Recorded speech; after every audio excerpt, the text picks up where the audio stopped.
Alright guys, today we're watching this guy called Moon Crime, and we're checking out the worst crimes in Reddit history.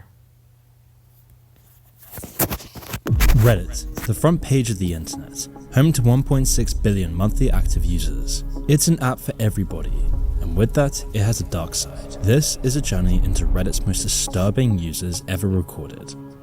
Starting with one of Reddit's oldest users, Carl H. His account opened back in 2006, less than a year after its release. For the first couple of years on Reddit, he was barely known. Most of his activity was on political and religious posts. This is typical on Reddit, and it's what his account looked like for 3 years. But in September 2009, Carl H came up with an idea that would bring him fame in the Reddit world. Carl H made a post on R programming, offering I have been programming for over 15 years. I have a great deal of free time, enjoying teaching beginners, and I am willing to teach anyone who wants to learn.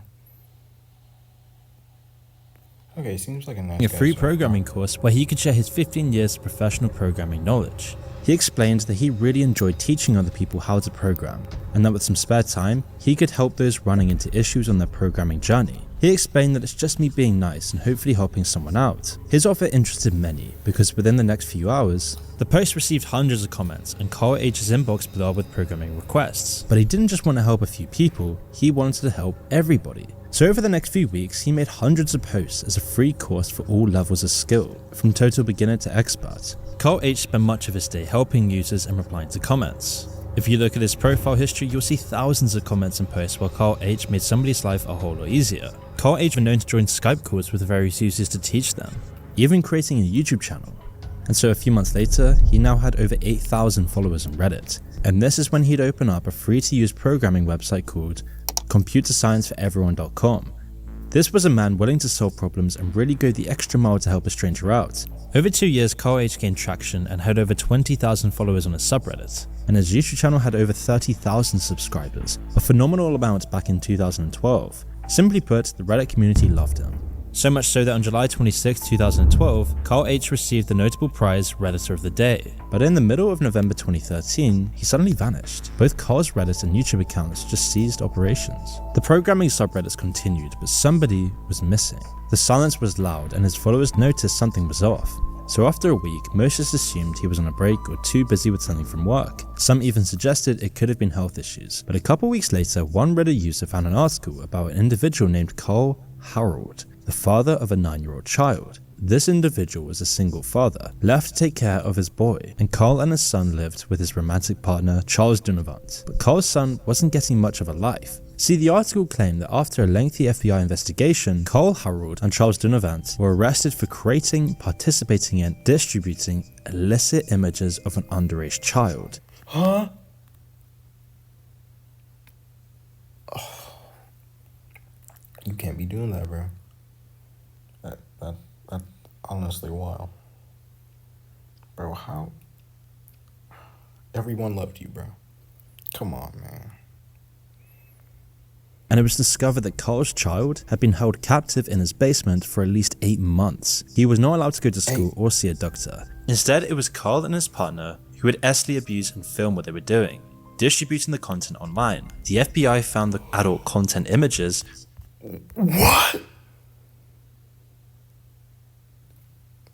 posted online. Yeah.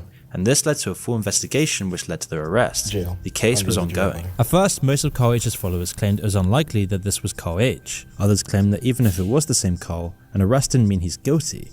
How was it possible this extremely helpful geeky programmer who helped thousands of people could commit such crimes? It didn't seem likely that these two were connected. Just because they had similar initials really didn't mean they were the same person. But because this was Reddit, some people were curious if this really was the same person. And so these Reddit users would go over his Reddit account, where they would find some rather strange posts.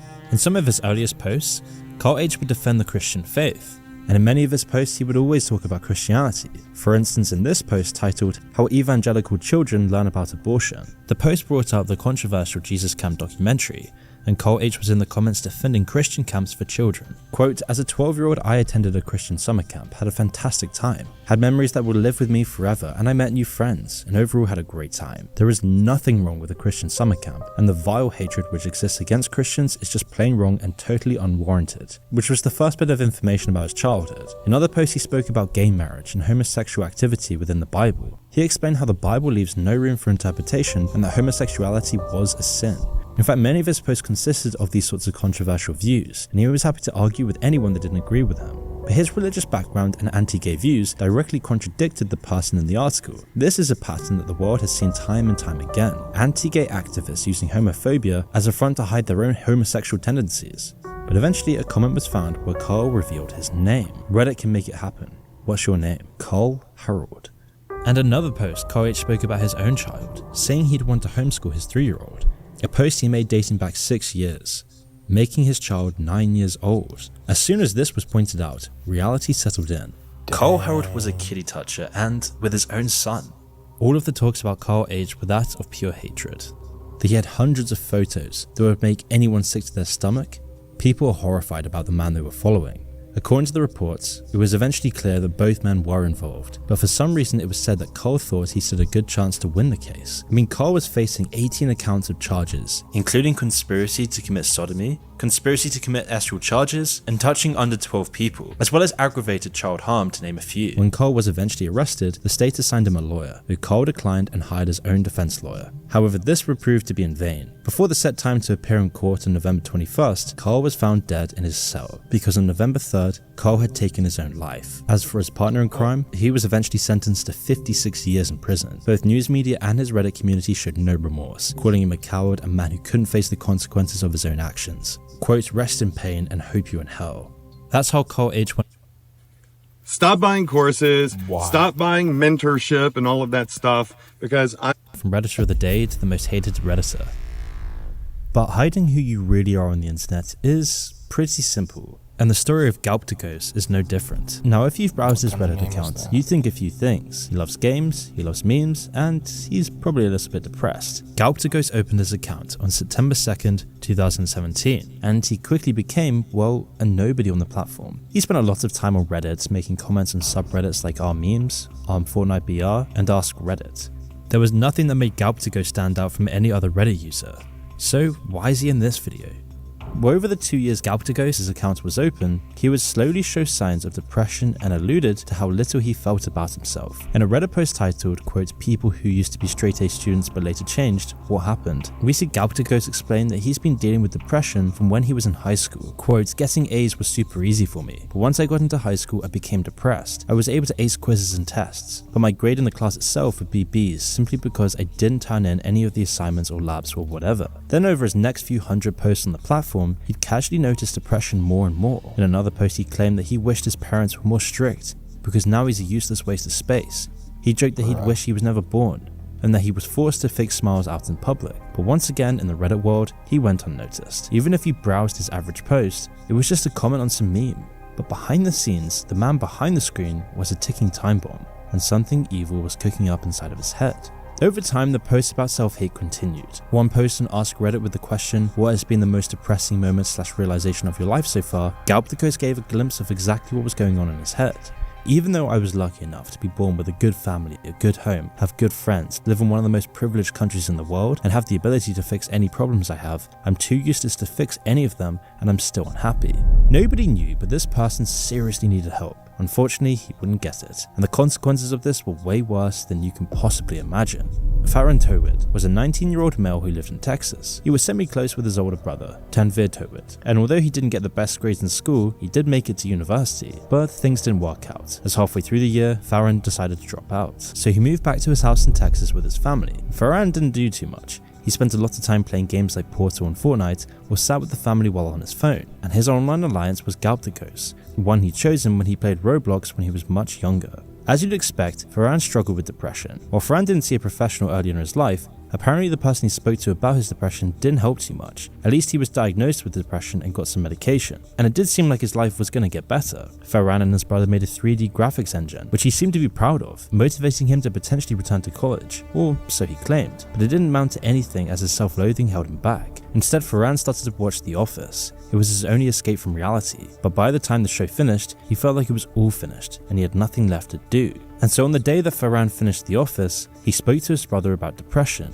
His brother was going through similar levels of depression, and so the pair made a pact. They agreed that if their depression wasn't cured within a year, the two would kill their entire family, then turn the guns on themselves. They tried their best to improve, but a year was too long, so the pair changed the agreement to just a month. And many of the posts shown to you earlier was during the last couple of months of his life. And so the brothers started to prepare for their final day together. Tanvir purchased a firearm from the local store without an issue. He explained how easy it was to Farhan, and he said he simply had to lie a little on the application. On April 5th, 2021, authorities were alerted to a very distressing note shared online by Farhan. The Instagram post started with, "Hey everyone, I killed myself and my family," followed by a lengthy post. He went into extreme detail on his decision to end his and his family's life. A friend of Farhan's called the police for a wellness check, but it was too late. As the police entered the property, they were met with the horrifying scene of blood and bodies around the house. Farhan's grandmother, who was only there because it was Easter weekend, was also killed. The incident went unnoticed at first, only coming to light due to the concerning message posted online. The two would then take the lives of their family, after which they would take their own life. The police arrived on Monday. The suicide note Farhan posted included statements like, "If I'm gonna die, I might as well get some attention." He shared his struggles with mental health challenges and his journey towards seeking a sense of relief, adding in a whole section about why The Office should have ended when Michael left. He then added in a section talking about his GitHub. The GitHub had the name Gabdikos written in the file names, which was how people online managed to put the Reddit account to the person. And in his message, he shared his thought process behind his actions, highlighting his belief that it would prevent further sadness for others in his family by taking their lives as well. And whilst he didn't reach out for help himself, the next person on our list did. And this didn't mean a happy ending. Jason in Hell went to Our Relationship Advice and posted a long detailed Reddit post after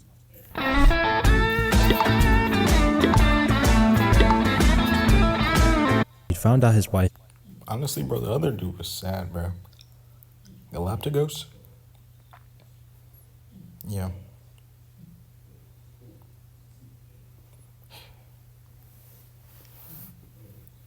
He didn't have to do that, bro. He really didn't. That cheated on him. Quote, "I'm having a hard time coping with my wife having cheated on me with our neighbor." The now deleted post was over 1,700 words long, and as his username suggests, was a story of a person named Jason living with a wife that made him feel like he was living in hell. And Jason in Hell wanted to know if it was his time to take his life, but no one could possibly imagine that this would lead to such a horrifying and tragic outcome. You see, the post starts with Jason in Hell explaining that all his issues started in May 2015. At the time, he was extremely busy with a new project at work and was working very long hours. One of the days he was home, he found that his wife, Brandy Worley, also aged 30, had put a password on her phone, which was odd as she'd never done this before. Finding this unusual, Jason quickly called it out with Brandy. She reasoned that she was planning a Father's Day surprise and that she didn't want him to see and ruin it, but eventually she let out the surprise. Brandy had organised that their neighbour would build an office for him. What struck Jason as odd though was that she said she had felt guilty, whereas before, in all the 6 years that they were married, she said she never regretted anything. So why guilty? Even though the secret was now out, Brandy kept her passcode on the phone, and over the next few weeks, Jason often watched as Brandy smiled at her phone. But if he asked about who she was talking to, she would mumble some excuse and then put her phone away. Finally, Jason felt anxious enough about the situation, waited until she was in the shower, and grabbed the phone before the screen turned off. He opened her messages and found one little suggestive and sexy message sent to his neighbour. The message read, "I'm all covered in frosting. You want to lick it off?" Jason didn't overreact. Instead, he justifies it that was probably a bad joke. After all, this was the only message between the two. So a couple weeks pass. The office is taking a long time to complete and the neighbour is at his house often. Call it intuition, but Jason smells something is up. So he starts looking at Brandy's GPS and discovers that there are time gaps missing from her location. He didn't want to call Brandy out for nothing and start a fight, so he told Brandy that he needed to install a VPN on her phone. In the background, Jason stores a GPS system that he can remotely switch on and off, and an AT&T message backup so that he can access every message sent to and from his wife. At this point, Brandy was still under the impression that Jason was none the wiser. Soon after this, Brandy takes the kids to Jason's mum for the day, while Jason is at work while also watching the activity on her phone. Brandy first tries to see the neighbor, but he's busy with other projects. So later that evening, Brandy, Jason and the two kids go out to supper with their neighbor, his girlfriend and his son. The ladies enjoy their evening and then suggest they go watch a movie, Magic Mike XXL. Jason then suggests that he and the neighbor will watch the kids. The men are in the living room on the couch opposite each other. The kids are in another room playing, and that's when the messaging starts. Brandy is messaging him about sex acts that she wants to do to him, and the neighbor is responding all the while Jason is reading in real time all the messages between the two. Then she tells the neighbor to go look on Snapchat, and there's a picture of her masturbating in a bathroom stall. Then they plan when to have sex, and it was decided on Monday when Jason was at work. Jason's not reacting, but then she says she loves him, and the neighbor says, "You're my girl now." Jason is about to crack, but he somehow keeps composed. Remember, Jason is in the same room as the man he's seen his wife cheat on him with. But there are kids in the room, and he's not a violent person, so he waits. The ladies come back from the movies. Jason makes sure the kids are in another room, and he gets everybody together. He then confronts Brandy and his neighbor. "So, you two love each other, huh?" Brandy flat out denies this, while the neighbor's girlfriend is hitting his neighbor. Then he asks his wife if she was texting him. She denied this until he showed her the messages. She takes ownership, but says it was the first time it had gone so far. Then he asked if she had sent pictures to him. Again, she denied this until he showed her again, and she says it was the first time. He then asks if they're having sex. She says no, and because there's no evidence, Jason is forced to accept her denial. The neighbor's girlfriend defends them, saying that it couldn't have been that serious. But Jason tells Brandy that he is leaving her. Brandy takes this as a moment to manipulate Jason. She explains that even if he tries to leave, she will make sure that she gets custody of the kids. She brings up how Jason attempted suicide and how she could convince the judge he is unfit. The neighbors leave and they fight for the rest of the night. They continue to argue all weekend and decide to separate. That Monday, Jason's in a meeting, and he gets a call from his wife to say that he must come home and explain to the kids why they are leaving. She had told them she had to leave because Daddy was angry at her, and that they had to come with her. The eldest of the two kids, Tyler, thought that because he had to leave too, Daddy was angry with him too. And of course, Brandy did not correct his assumption. Charlie, at age 2, also ends up crying because her brother is crying. So then Jason goes home to his crying children and realizes that he is going to damage his kids, so he begs Brandy to stay. And as if Jason hasn't been put through enough already, Brandy has the audacity to order Jason to apologize to the neighbor if she wants her to stay for the kids' sake, as the neighbor's kids are social with their kids. So Jason apologizes even though he didn't want to, and quite frankly, he never should have. And so a year goes by, and lo and behold, Brandy sends the neighbor another picture, and when confronted, she says it was meant for him. Jason has been enduring this hell for the past year and has come to the end of his tether, which is why he's on Reddit asking what he should do. His marriage is fake, his job has taken a hit, he hardly sleeps, and he's just emotionally spent. The Reddit comments were all straight and direct, some harsh, some comforting, some offering him advice on the legal side of it, but in the end, it was obvious that the majority agreed that he should get out, and it did give him the push he needed to get a lawyer and get out of his marriage. He writes back that while he did ask her to go to counseling, she didn't want to fix it. So he has taken their advice and is meeting with a lawyer next week to get himself and the kids out. This is where the story should have ended. Jason would have gotten divorced, as thousands do, and moved on. Sadly though, the day after Brandy got the divorce papers at 4:45 AM, a 911 call was made that was enough to make you sick. Montgomery County 911, where's your emergency? 203 South Madison Street, In what town? Darlington. Hey, what's going on there? I just stabbed myself and I killed my 2 children. You stabbed yourself and killed your 2 children? Mm-hmm. Okay, and what's your name? Brandy Worley. Brandy what? Worley. Okay. How do you spell your last name? Worley.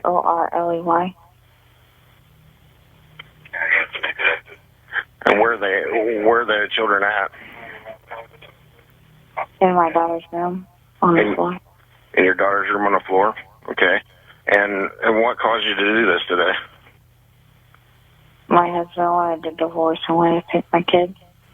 I won't let him have my kids. Okay, and how old are your children? 7 and 3. 10 and 3? 7. 7 and 3? Mm-hmm. Where did you stab yourself at? In the neck. Okay, are you bleeding? Yeah, there's blood everywhere. Okay, and where are you at? In my living room. You're in your living room? Mm-hmm. Are you armed now with the knife still? No, it's in my children's room. Hello? Yeah. Okay, where's your husband at? Downstairs somewhere. Okay, what's his condition? I don't know. I haven't talked to him. And when you say downstairs, is he in a basement or? Yeah. Okay, what's his name? Jason. Is what? Jason. Nathan? Jason. Jason? In Erie, calm Brandy tells the dispatcher that she has killed her 7-year-old son and 3-year-old daughter and stabbed herself in the neck. She doesn't sound remorseful or anything. As the dispatcher asks her more questions, you can hear that even he is battling to have empathy. In the middle of the night, she woke up her son and stabbed him to death in her daughter's room. This woke up her daughter, whom she consoled to go back to sleep, and then proceeded to stab her to death as well. The dispatcher asked why she did it, and she simply said that her husband wanted a divorce and wanted to take the kids. When asked where Jason is, Brandy says he's in the basement and she hasn't spoken to him yet. Brandy had called her mother before calling 911, and when her mother came over, the dispatcher asked her to confirm Brandy's story, and upon entering her granddaughter's room, she started screaming, "My babies!" And I don't know, I just don't know. The police arrived just as the screaming woke Jason. Jason found his mother-in-law in the kitchen screaming. When Brandy sees Jason, she tells him, "Now you can't take my children away from me." Jason hasn't grasped what is going on, but as the police let him out the house, he hears the report of his 2 deceased children on the radio.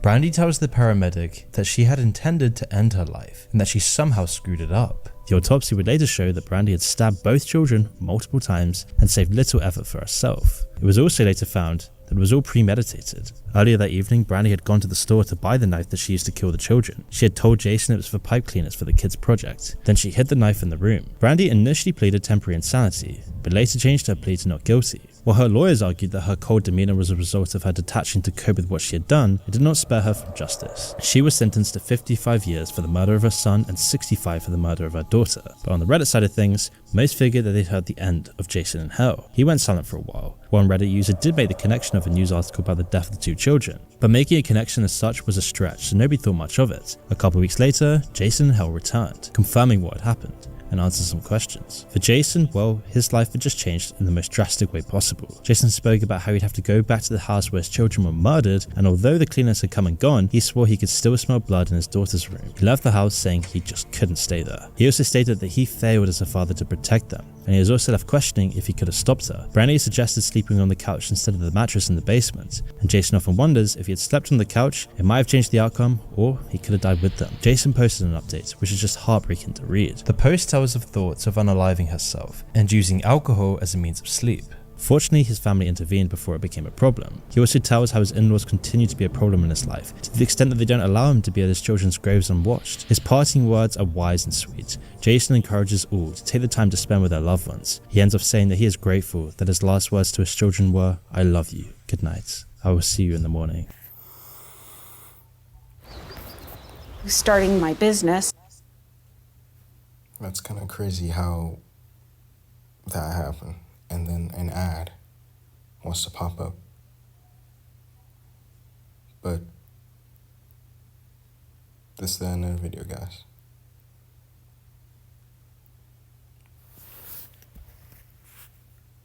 Just remember, respect your family, respect others, and live your life as happy as you can.